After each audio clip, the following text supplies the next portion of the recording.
नमस्कार। तो आज की इस चर्चा में हम एक बहुत ही गहरे और सच कहूं तो काफी रहस्यमयी विषय में गोता लगाने वाले हैं। हमारा आज का विषय है कर्मणो गहना गति ही। सीधे शब्दों में कहें तो आज हम एक 78 वर्षीय अत्यंत प्रतिष्ठित पुजारी राघवेंद्र शास्त्री की कहानी का विश्लेषण करेंगे। लेकिन ये कोई आम कहानी नहीं है। ये उनकी मृत्यु के बाद की एक ऐसी वैचारिक यात्रा है जो कर्मों की एक चौंकाने वाली सच्चाई को सामने लाती है। एक ऐसी सच्चाई जो शायद धर्म और जीवन को देखने का हमारा पूरा नजरिया ही बदल दे। कर्मणो गहना गति ही यानी कर्मों की गति अत्यंत सूक्ष्म और रहस्यमयी है। जरा सोचिए, क्या होता है जब किसी व्यक्ति के 50 सालों के कठोर धार्मिक अनुष्ठानों और तपस्या का सामना अचानक ब्रह्मांडीय न्याय के एकदम नग्न सत्य से होता है। क्या रोजमर्रा के नियम और बाहरी कर्मकांड हमें बचाने के लिए काफी हैं, या फिर इसके पीछे कुछ और भी है जो हमारी नजरों से छिपा है? चलिए आज इस रहस्य से पर्दा उठाते हैं। पहला भाग, मृत्यु और यमलोक की यात्रा। तो कहानी शुरू होती है काशी के मणिकर्णिका घाट से। वहां राघवेंद्र शास्त्री जी का अंतिम संस्कार बहुत ही शानदार और राजसी तरीके से किया जा रहा था। उन्होंने अपना पूरा जीवन रोज सुबह गंगा स्नान करने और करोड़ों मंत्रों का जाप करने में बिता दिया था। तो जाहिर है मृत्यु के उस अंतिम क्षण में उन्हें पूरा यकीन था कि सीधे वैकुंठ ले जाने के लिए स्वर्ग से कोई सुनहरा गरुड़ विमान आएगा। लेकिन जैसे ही उनकी आत्मा ने देह छोड़ी, उनका सामना किसी विमान से नहीं बल्कि एक खौफनाक काले लोहे के दरवाजे और वहां पहरा दे रहे भयानक यमदूतों से हुआ। मतलब कल्पना कीजिए, ये उनके लिए कितना बड़ा और डरावना झटका रहा होगा। दूसरा भाग, चित्रगुप्त का बही खाता। अब ये कथा हमें सीधे एक बहुत ही विशाल ब्रह्मांडीय अदालत में ले जाती है। यमलोक की वह सभा किसी अनंत ब्रह्मांड जैसी थी, जहां लाखों आत्माएं अपनी बारी का इंतजार कर रही थी। न्याय के आसन पर बैठे हैं महाराज चित्रगुप्त, और फिर उनके सामने खुलती है महाकाल की पोथी। इस बही खाते में बिना किसी लाग लपेट के, बिना किसी फिल्टर के शास्त्री जी के पृथ्वी पर बिताए 78 वर्षों का पूरा कच्चा चिट्ठा दर्ज है। अब यहाँ जो बात सबसे ज्यादा दिलचस्प है वो ये है कि बही खाते के बाईं ओर का तन्ना एकदम सोने के अक्षरों से चमक रहा है। इसमें उनके सारे महान कार्य लिखे हैं। पूरे 18,250 दिन का गंगा स्नान, 2,19,00,000 मंत्रों का जाप और 12,000 गरीबों को कराया गया भोजन। ये सब सुनकर शास्त्री जी का सीना तो गर्व से चौड़ा हो गया। उनका अहंकार अपने चरम पर पहुंच गया। लेकिन असली तस्वीर तो अभी बाकी थी।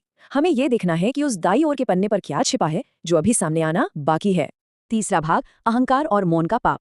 जैसे ही चित्रगुप्त ने दाईं ओर का पन्ना पलटा, वो कोयले जैसा काला था और उस पर खून जैसे लाल रंग से अक्षर उभर रहे थे। यहाँ से हम बहुत ही तेजी से उन 3 अलग अलग पापों को डिकोड करेंगे जिन्होंने देखते ही देखते शास्त्री जी के 50 साल पुराने आध्यात्मिक अहंकार की पूरी तरह से धज्जियां उड़ा दी। वो पहला काला पन्ना एक बहुत ही कड़वे सच को सामने लाता है। बात करीब 40 साल पुरानी है। एक असहाय फटेहाल विधवा अपने मरते हुए इकलौते बेटे की जान बचाने की गुहार लेकर शास्त्री जी के पास आई थी। बेचारी के पास अनुष्ठान के लिए केवल 100 रुपए थे, लेकिन शास्त्री जी ने क्या किया?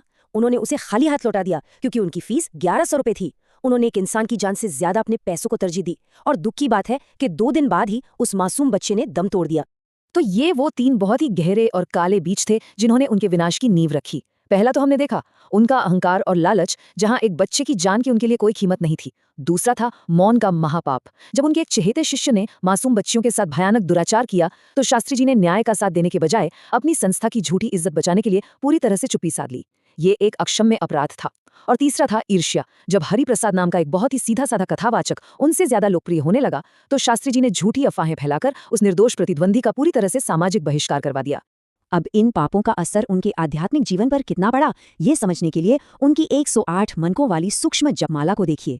अदालत में जैसे जैसे उनका हर एक छिपा हुआ पाप बेनकाब होता गया, उनकी उस माला के मन के एक एक करके टूटते गए, और अंत में वो पूरी माला काली पड़कर वहीं राख हो गई। ये हमें बहुत ही गहराई से दिखाता है कि कैसे इंसान के भीतर का अंधकार और पाप बाहर जमा किए गए सारे पुण्यों को पलक झपकते ही भस्म कर सकता है। और फिर आता है परम न्याय का। यमराज स्वयं अपने सबसे भयानक रूप में प्रकट होते हैं, और उनकी भारी आवाज पूरी सभा में गूंज उठती है। तुमने शरीर तो धोया, पर मन का अहंकार नहीं। तुम भक्त नहीं, धर्म के व्यापारी थे। पद, प्रतिष्ठा और पैसों के लिए धर्म का ये व्यापार करने के गंभीर जुर्म में यमराज ने शास्त्री जी को पूरे 100 साल तक खौलते हुए तेल में डाले जाने की खौफनाक सजा सुनाई। ये भयावह सजा सुनते ही शास्त्री जी पूरी तरह हताश होकर जमीन पर गिर पड़े। उनके मन में बस एक ही सवाल हथौड़े की तरह बज रहा था, क्या मेरी सारी तपस्या, मेरा सारा दान सब व्यर्थ गया? ये वो पल है जहां उनका सारा का सारा अहंकार चकनाचूर हो जाता है। वे एक बहुत ही गहरी और विनम्र वास्तविकता के आमने सामने होते हैं, और यहीं से ये कथा अपने सबसे भावुक और निर्णायक मोड़ पर पहुंचती है। चौथा भाग, क्षमा और दूसरा अवसर। ठीक उसी समय उस ब्रह्मांडीय अदालत में एक चमत्कार जैसी घटना घटती है। जिन लोगों के साथ शास्त्री जी ने सबसे घोर अन्याय किया था, वो गरीब विधवा, वो पीड़ित बच्ची और वो प्रतिद्वंदी पंडित, वे सब भीड़ को चीरते हुए आगे आते हैं। वे यमराज से कहते हैं कि शास्त्री जी की वजह से उनके जीवन में जो भी कठोर संघर्ष आया, उसी ने उन्हें कुछ अच्छा और बड़ा करने की प्रेरणा दी। फिर वे अपने खुद के अच्छे कर्मों का हिस्सा शास्त्री जी को सौंप देते हैं और उन्हें पूरी तरह से क्षमा कर देते हैं। सच में ये बहुत ही भावुक कर देने वाला दृश्य है। 5वां भाग, निष्काम कर्म योगी भीमा। उन पवित्र आत्माओं की क्षमा के कारण यमराज शास्त्री जी की नरक की सजा तो रद्द कर देते हैं, लेकिन एक बहुत ही कड़ी शर्त रख देते हैं। वे कहते हैं कि शास्त्री जी को एक बार फिर से मृत्यु लोक में जन्म लेना होगा, लेकिन इस बार किसी बड़े पूजनीय सन्यासी के रूप में नहीं, बल्कि एक अत्यंत निर्धन और अछूत परिवार में। उनसे सारे मंत्र, सारी उपाधियां और सम्मान छीन लिए जाएंगे। क्यों? ताकि वे समाज के तिरस्कार के बीच रहकर निस्वार्थ सेवा का असली मतलब सीख सकें। अब देखिए उनका ये नया और कठोर जीवन कैसा था। उनका जन्म काशी की मलिन बस्तियों में भीमा के रूप में होता है। पूरा जीवन बिना किसी पढ़ाई लिखाई के घोर गरीबी में बीता है, लेकिन इस बार उनके भीतर एक अलग ही करुणा है।